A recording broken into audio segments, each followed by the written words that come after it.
Hello and welcome back to another episode of the Late Winner FPL show. Finally, the Three Musketeers are back after 2 weeks. Finally, we were able to record the video together. So, welcome back, Saurav and Rishabh. Before we move forward, please remember to like, share, and subscribe to our videos and follow us on the social media handles, for which you can find the links in the descriptions below. So, how do you think our week was for game week 15? I think it was not that great, but in terms of the rankings which we saw, which only dropped like 63, so I think it's fine. I guess only we dropped we 63 we didn't places we below, didn't so. drop or gain places. So I guess it So was I guess, yeah. a good week. It was a good week. So it was a neutral week. I think yeah. After a couple of weeks, we've been dropping rank left and right. I think it's good to steady the ship. I think. Yeah, it's Yeah. better. I don't want to So I go think- beyond this ranking. I don't want to go into 100K. So please listen to my advice before we, Sure. captain next. Okay. Sure, okay. Already, Saurabh is already like, yes, fuck you. Okay. So let's move forward and talk about this week's watch list for game week 16. I think we've had a few interesting fixtures and few interesting results as well. So Saurav, why don't you take over now? Yeah. So the first on the list for watch list is Richarlison. Now, first, I would like to start with the fixtures. Except for Chelsea, I think none of the fixtures here is very tough in respect of scoring goals. Like I think with the added advantage of Doucouré being back, and I think the partnership that we saw in the beginning of the season when Doucouré, Gray, Richarlison, everyone was working in synergy. That was benefiting Everton a lot, and I think it might come into play later. Like it might come into play again. We did get to see the same thing again against Arsenal. With Doucouré on the pitch, there was a different dynamic to Everton game, especially in the second half.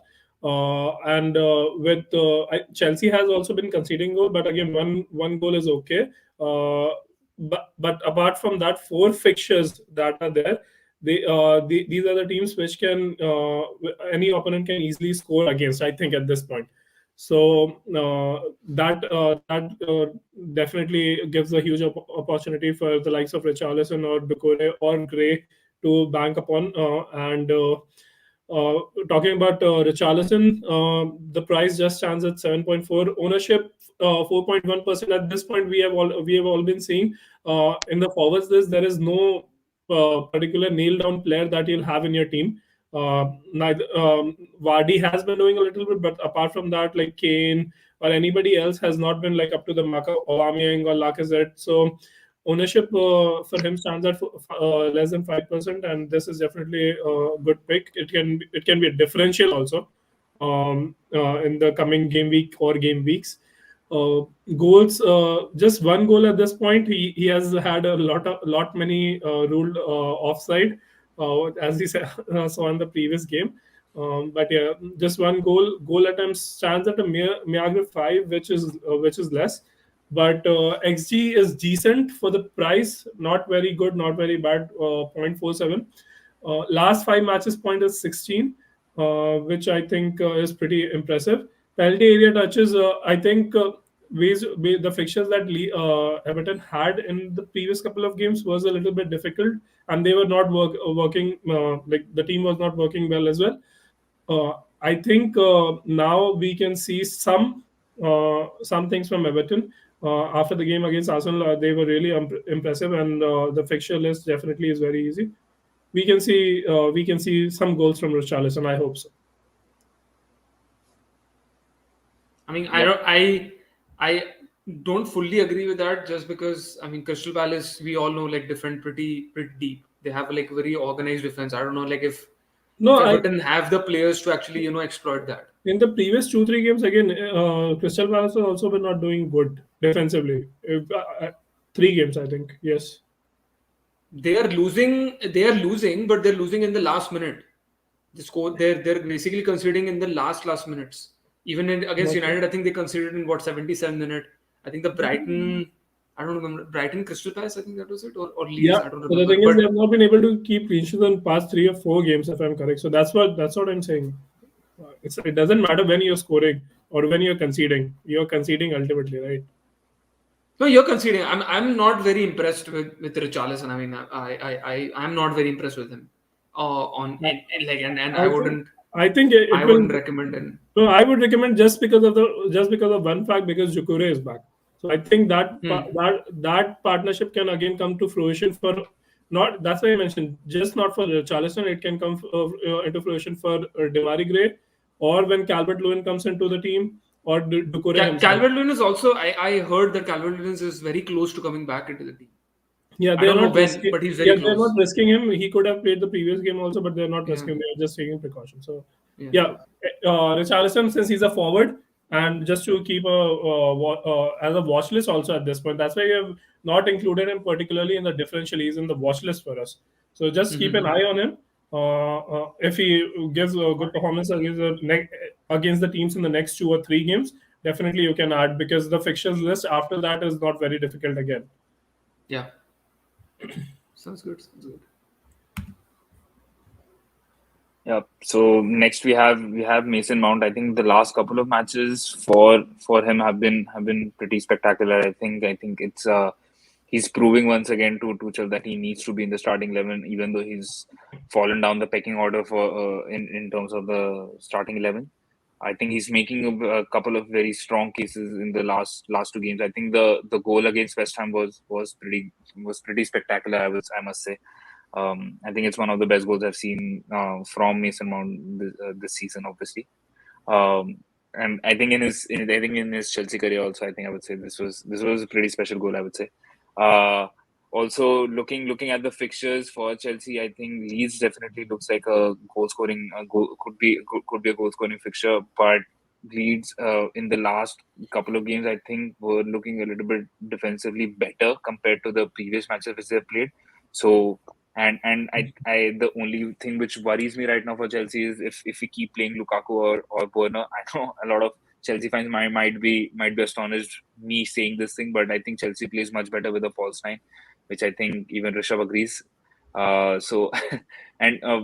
Coming to Mount, sure. I think looking at his penalty area touches 17, and I think given the position he plays, I think it's decent. His XG and XA might not be that great, but right now the form he is in, I think he's really picking up the chances. I think he's improving on those games. I think I believe the goals are definitely wrong. I think he has more than 2 goals. I think these are last 5 game week stats. Oh, just like last. But I think we should consider the last 5 game weeks where he started instead of the last 5 game weeks, because he's only played in the last 5 game weeks. He's only had 2 starts. So I think that's I don't think it's fair to say about Mount, because I think the last 5 matches he's played is much better stats wise. I believe for Mason Mount. I think. What about your team? That team is still not there. When in the last 5 game weeks, I'm not here to talk about exactly. So then you cannot say that. I'm talking about the player. I'm talking about the player, not the team right now. It doesn't matter. It doesn't matter. It matters because it matters where the player. I don't think so. It matters, because then you're saying because the players who were there at that time, it doesn't matter right now. Because maybe if Chilwell was providing him then balls, I think I think Mason Mount's inclusion in the watch list should be nullified, right? It doesn't make sense, I guess.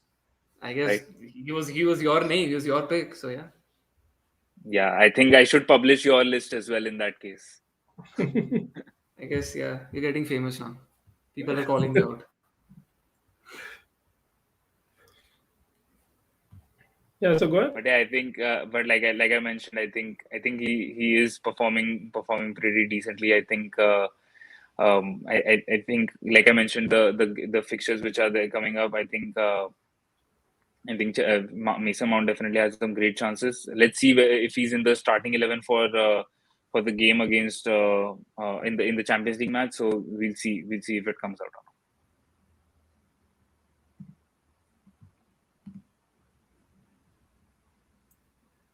Yeah, next on the list is Ben Davies. So at this, Tottenham has, as you can see, they do not have a very tough run of fixtures again. But except for, I think, Brighton, again, they have not been able to score many goals. Same goes with like not too many goals if I'm talking about. Same goes with Crystal Palace and Southampton. The actual danger that looks is Liverpool and Leicester, where Tottenham can concede. But Tottenham have been looking solid in defense. In the couple of games, they have improved a lot under Conte, and I think that is the one area that he's trying to focus on at this point. Because Kane is not they're able to score goals, but the prime striker who's there is not able to score goals. Sadly, he's in my team as well. But yeah, one thing that Tottenham always needed was the improvement in defense, and definitely he's focusing on that.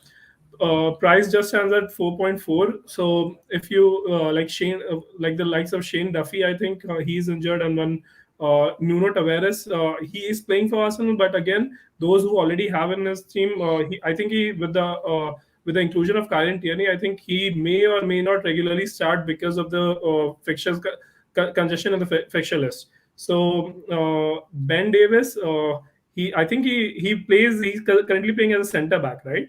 Centre back, yeah. Yes, so I think he can be a regular starter because Christian Romero is injured, and he has given a good performance in the previous two or three games, I think.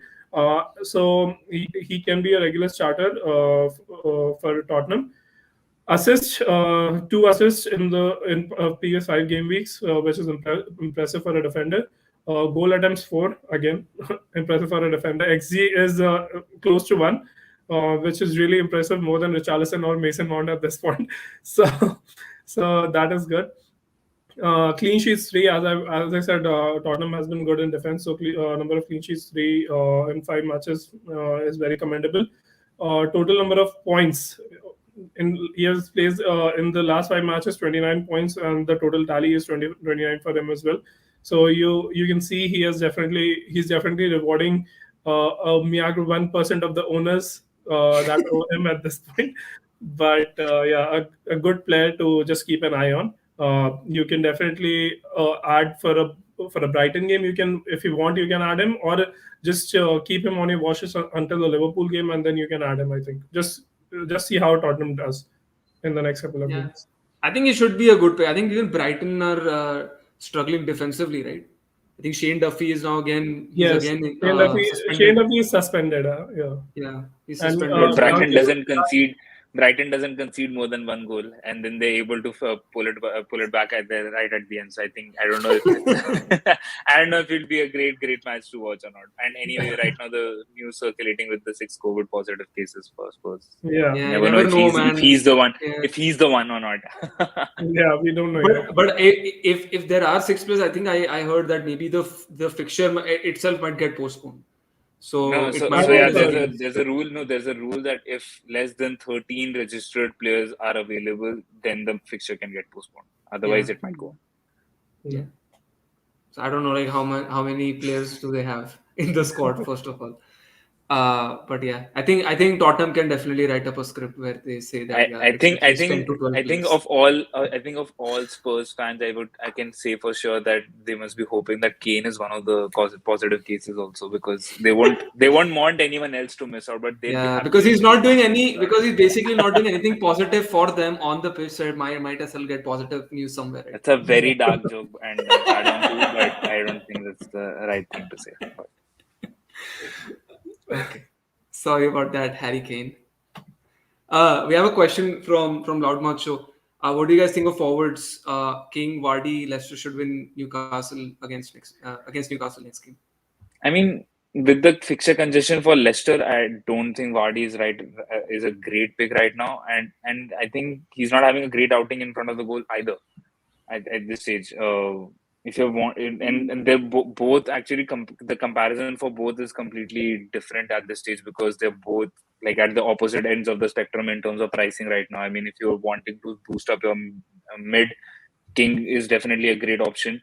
But even though King might sound great, but right now, based on form, I would still prefer Dennis. And there's not a lot of price difference between the King and Dennis at this stage, so you might want to go with him if you're picking a Watford player, because he's the one who's converting more right now in terms of goals. 𝗲𝗧, like I mentioned, I mean, if you want, Dennis is good. Just one point there, but Dennis is good. I just feel King is also equally good. He's playing as a center forward. He's probably and he's also on penalties, just so you know. So that's like an added attraction for having King as well. So yeah, but right now I'm saying this.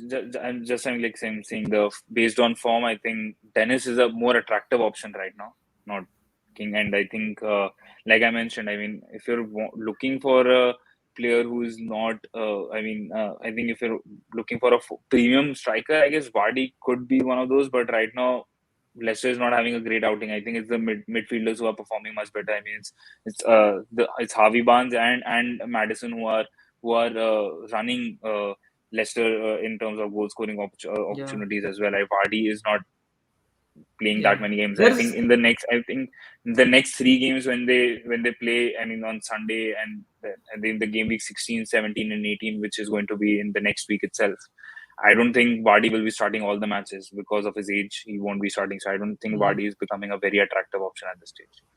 Yeah, there's not many options in the forwards itself. Like nobody's actually performing. The premiums are not performing. Yeah, I mean even like normal forwards are just not performing. Like even Antonio was in such a good form. He's not performing anyhow. Even West Ham was playing good there. He's not returning in any of the games. Also, one more thing. If you're just talking about the next game week, I think just to add on Rohan's point, it might happen that 𝗲𝗲 might not play at all, just because of the fact that they have a Europa League game and in which their spot is still not sealed at this point, if I'm correct. So they might. I think they were first, right? They are first with 8 points. Spartak Moscow and Napoli are at 7 points, and Legia Warsaw, which Leicester are playing against, is at 6. So at this point, any team can go into the next stages. So I think Leicester will try to actually seal that stuff, and 𝗲𝗲 can be playing in the maybe that's the reason I think he didn't play on the weekend. That's why 𝗪𝗏𝗪𝗏𝗧𝗘 actually filled up his role. Maybe that's the reason. I don't know what Brendan Rodgers is thinking, but maybe. Last one is Diogo Dalot. Obviously, you guys might know that this is my pick because I'm a United fan. But I mean, this one is just this is actually a watch list. So keep him on the watch list. I think he has done well in the last 2 game weeks against Arsenal and Crystal Palace. What I've been hearing is Rangnick actually prefers him over Aaron Wan-Bissaka because his delivery over Wan-Bissaka in the box is much better. So he might be the preferred option to go in the upcoming weeks. We all know United's fixtures list is very easy in the upcoming at least 2 months, I would say. So I wouldn't say that he would play all of the games just because of the fixture congestion that we have. So he might get rested a little bit, but I think he's going to be the preferred option for Rangnick. So I guess he's going to be starting over Wan-Bissaka. So we'll see how he does that. Obviously, we see that 29,000 people have already transferred him in as of now. 4.4 is a very good option, I feel. If you're able to figure out if you're able to see that United are able to keep clean sheets. And with that price, I think if he's a fullback and if he's actually delivering crosses in the box, we all know who's going to get into that eventual crosses. So we don't need to talk about him. But if he's there, I guess he's a good option to see in the upcoming. There's nothing much to speak about in terms of stats because basically he just started the last 2 games and those are basically the points that we see on the board.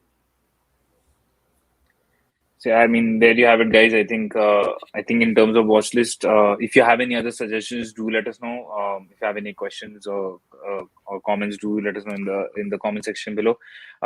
Thank you for joining in. Stay tuned for tomorrow's video on the differentials. We have some exciting picks over there as well. So let's catch you guys tomorrow. And before do remember to like, share, and subscribe to our videos and follow us on social media handles. But see you guys tomorrow and good night.